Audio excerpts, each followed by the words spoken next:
مسیح یسوع کے زندہ جلالی بابرکت نام میں اسلام۔ جیسے کہ ہم تاریخ کی کتابوں کے بارے میں سیکھ رہے ہیں، تو آج ہم تاریخ کی 7ویں کتاب جو کہ دوسرا سلاطین ہے، سلاطین کی دوسری کتاب ہے، اس کے بارے میں آج ہم سیکھیں گے۔ سلاطین کی پہلی کتاب نے اسرائیلیوں کی دونوں سلطنتوں کے تاریخ کو یہاں چھوڑا۔ سلاطین کی دوسری کتاب وہاں سے آگے کی تاریخ کو بیان کرتی ہے۔ اس کتاب میں ہمیں شاہ بابل نبوکت نظر بادشاہ کا ذکر ملتا ہے۔ اگر ہم سلاطین کی دوسری کتاب اور اس کا 25واں باب پڑھیں تو ہمیں اس کا ذکر ملتا ہے کہ کس طرح اس نے یروشلم پر قبضہ کر کے اس کو تباہ و برباد کر دیا۔ اس کتاب میں ہمیں خدا کے بندہ ایلیا کا آسمان پر اٹھایا جانا کا بھی ذکر ملتا ہے۔ باب نمبر 2 آیت نمبر 11 میں اس کتاب میں ہمیں الیشع نبی کے معجزوں کے بارے میں ذکر ملتا ہے۔ اگر ہم باب نمبر 2 آیت نمبر 20 اور باب نمبر 5 کو جب پڑھتے ہیں تو ہمیں نعمان کوڑی کا ذکر ملتا ہے جس کو خدا کے بندہ الیشع نے شفا دی۔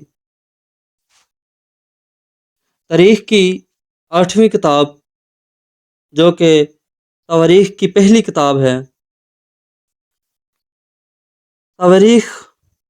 تاریخ کی جمع ہے، اس میں ہسٹری اور زمانوں کے واقعات شامل ہے، بیان کیے گئے ہیں۔ تواریخ کی دونوں کتابوں میں بیشتر ان واقعات کو دوبارہ تحریر کیا گیا ہے جو سیموئیل کی اور سلاطین کی کتابوں میں درج ہے، لیکن یہاں زاویہ نگاہ فرق ہے۔ تواریخ کی کتابوں میں اسرائیلیوں کی شہنشاہیت کا بیان کرنے کے 2 بڑے مقاصد ہیں۔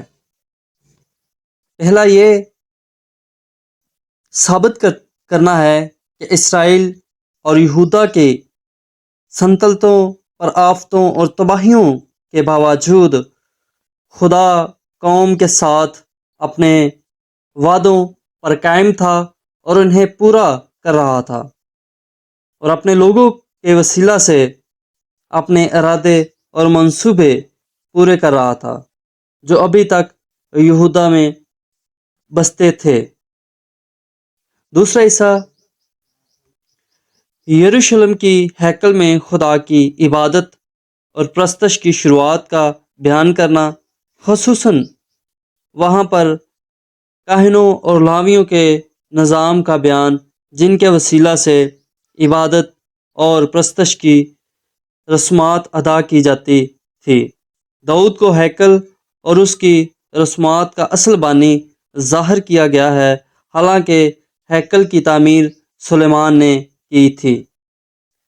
اس کتاب میں ہمیں نسب نامے اور فہرستیں ملتی ہیں، ساؤل کی وفات، داؤد کا دور سلطنت، مشکلات و مصائب اور کامیابیاں، ہیکل کی تعمیر کی تیاریاں، یہ سارے بیان ہمیں تواریخ کی پہلی کتاب میں ملتے ہیں۔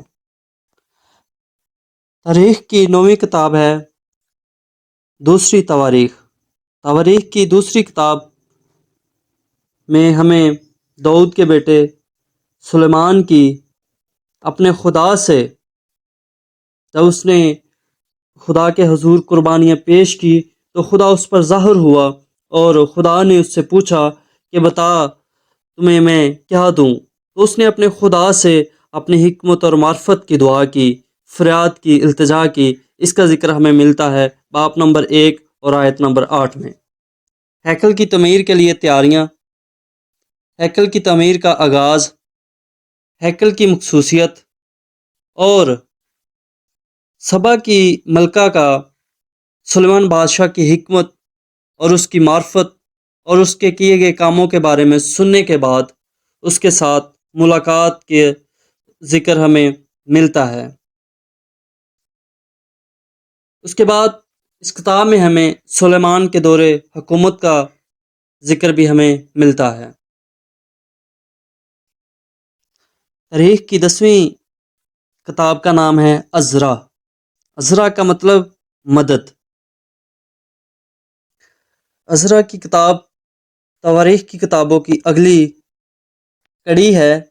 اس میں بابل کی اسیری سے کچھ یہودیوں کی واپسی، ان کی زندگی کے معاملات کی بحالی اور یروشلم کی ہیکل میں عبادتوں کے از سر نو اجرا کا حال لکھا ہے، تحریر ہے، بیان ہے۔ ان واقعات کو اس ترتیب سے پیش کیا گیا ہے۔ شاہ فارس ہورس کے فرمان سے یہودیوں کے پہلے گروہ کی بابل سے وطن واپسی، ہیکل کی دوبارہ تعمیر اور مخصوصیت اور یروشلم میں خدا کی عبادت کا دوبارہ شروع۔ چند برسوں بعد عزرا کی زیر قیادت یہودیوں کے دوسرے گروہ کی یروشلم واپسی۔ عزرا خدا کی شریعت کا عالم تھا۔